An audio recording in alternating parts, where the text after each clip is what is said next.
Eh bien, comme pourrait le dire Luis Enrique à Kylian Mbappé, c'est catastrophique.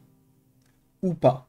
Vous allez voir qu'il y a pas mal de choses qui nous permettent de comprendre que le film des 4 Fantastiques, au niveau notamment du box-office, c'est mitigé. Parce que, en gros, pour faire très simple, le film est sorti il y a de cela maintenant un petit peu plus d'une semaine, donc le 25 juillet aux États-Unis.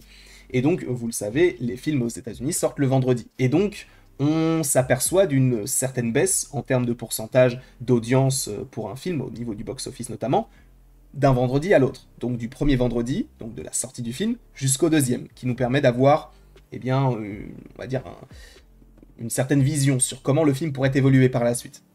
Et sachez que là, le film a rapporté 11,7 millions de dollars aux États-Unis, vendredi dernier. Et on peut se dire, ça va, 11 millions de dollars pour un jour sur un pays, c'est énorme. Sauf que entre le premier vendredi et le second, actuellement, donc le 1er août, ils ont eu une baisse de 79,6%, arrondissons à 80%.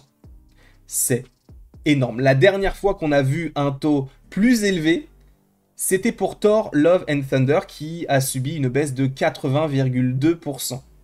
Alors, d'ailleurs, on a les chiffres juste ici qui nous viennent de Louise Fernando, qui est un habitué du box-office, notamment aux États-Unis.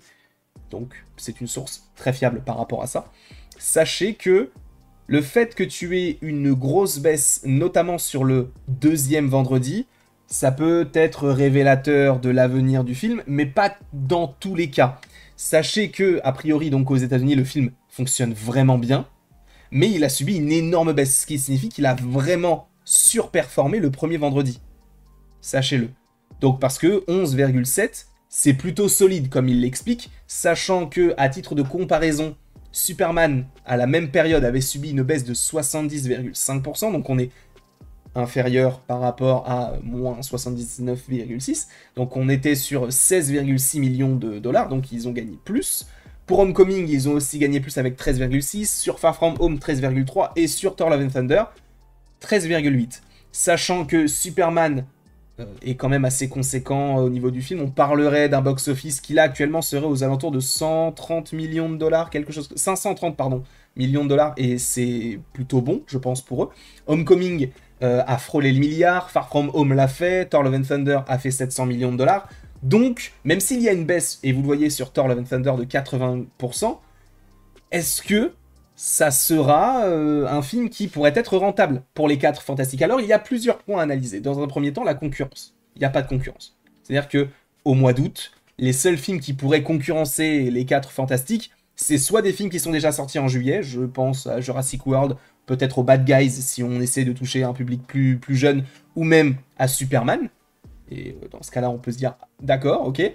Mais dans le cas où justement on est sur le mois d'août, il n'y a pas de concurrence. C'est-à-dire qu'on a beaucoup de séries, mais on n'a pas de films qui pourraient, on va dire, jouer dans la même catégorie que les 4 Fantastiques. Donc peut-être qu'on aura un développement similaire à celui d'Elemental, qui avait très mal démarré et qui a fini par être rentable parce que, bah en fait, le bouche à oreille a fait qu'il a fonctionné. Et c'est assez rare pour être souligné. Sachant que on te rappelle le fait que... Qu'est-ce qu'on nous rappelle? C'est le 5e plus grand deuxième vendredi de 2025. Bon, ça veut pas forcément dire grand-chose, parce que 5e plus grand vendredi de 2025, on est en août. Donc bon, c'est pas comme si c'était depuis le début de la décennie. Donc voilà, déjà on a ça. Donc il y a concurrence, il n'y a pas de concurrence, donc il peut performer un petit peu sur la longueur. Sauf que les dernières estimations nous parlent du fait qu'a priori, il pourrait atteindre 520 à 570 millions de dollars au box-office. Et si on atteint ce score-là, on va essayer d'être optimiste, on va partir du principe qu'ils ont 570 millions de dollars au box-office. C'est-à-dire qu'ils ont gagné ça. Sauf que, voilà comment fonctionne un petit peu le cinéma aux États-Unis de manière très simplifiée. Il y a beaucoup d'acteurs qui rentrent en compte, donc forcément, c'est compliqué. D'accord, de savoir exactement ce qui va où, etc. Il y a peut-être un pourcentage là-dessus, 0,8% là-dessus. Enfin, c'est assez conséquent. Enfin, c'est assez compliqué aussi à comprendre. En gros, on va faire très simple. 50% des recettes au box-office vont au studio, donc à Disney là en l'occurrence, Et les autres 50%, en très gros, vont au cinéma. Voilà, il y a d'autres pourcentages un petit peu plus précis, mais en gros, c'est ce que cela signifie. Sachez-le. Donc, on prend 570. On le divise par 2. Donc, ça veut dire que dans la poche de Disney, il y a 285 millions de dollars. On peut se dire, bah, ils ont gagné de l'argent, énormément. Sachant, je le précise, que le budget du film est de 200 millions de dollars. Donc, on peut se dire, bah, ils ont gagné 285 millions, mais ça a coûté 200. Bah, du coup, ils ont gagné 85 millions. Sauf que c'est plus compliqué que ça. Pour la simple et bonne raison que là, on va partir du principe qu'ils ont 285 millions. D'accord, ils les récupèrent. Sauf que, qu'est-ce qu'il s'est passé, notamment par rapport à la production du film? Ils ont tourné en grande partie à Londres. Alors, ils ont tourné dans 2 endroits précis, et notamment en Europe. Ils ont fait, on va dire, allez, 97-18% du tournage à Londres, et un petit pourcentage du film s'est tourné en Espagne, pour quelques petites scènes, etc. Donc, la majeure partie du budget du film a servi à Londres. D'accord? Tu vas me dire, et alors, ça change quoi? Sachez que ça a toute son importance. Parce que ce film-là se déroule à New York. Pourquoi le tourner à Londres? Pourquoi faire tant de trajets, déplacer tant de matériaux pour aller à Londres, alors qu'on pourrait tourner ça à Times Square? Parce que le gouvernement britannique, et vous savez quoi, je vais faire même mieux que ça, je vais vous lire exactement ce qu'a écrit le magazine Forbes, notamment dans un article qu'on avait lu concernant Quantum Mania, et nous expliquait pourquoi est-ce que le film a finalement été rentable, alors qu'à première vue, ça n'était pas le cas. Eh bien, tout simplement parce que, je cite, les studios qui tournent au Royaume-Uni, sachant que le film s'est tourné à Londres, hein, je le rappelle, en grande partie, bénéficient du crédit d'impôt pour dépenses audiovisuelles qui leur permet de bénéficier d'un remboursement en espèces pouvant atteindre 25,5% de l'argent qu'ils dépensent dans le pays. D'accord? On va partir du principe que pour les 2-3 jours qu'ils ont tourné en Espagne, on les compte pas. En gros, parce que c'est trop peu par rapport à tout le tournage qui s'est effectué à Londres, et ce serait bien trop complexe. Et sachant que j'ai pas forcément beaucoup de chiffres pour vous illustrer ça, donc on va, en plus de ça, je vous montre vraiment le mauvais article et la mauvaise page, on va revenir là-dessus. En gros, ce qu'il faut comprendre là-dedans, c'est que sur les 200 millions de dollars qui ont donc été investis pour le tournage du film, il y a 25%, enfin 25,5% de ces 200 millions de dollars qui sont remboursés par le gouvernement britannique. 25,5%. Ça correspond à quoi? Donc on fait 200 millions fois 25,5%. Ça fait 51 millions de dollars qui sont remboursés. D'accord? Ce qui signifie que même s'ils ont déboursé 200 millions, ils vont, in fine, gagner 51 millions.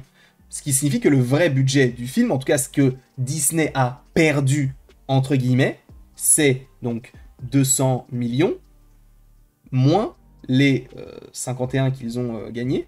Donc on est sur 149 millions de budget que Disney a mis de sa poche.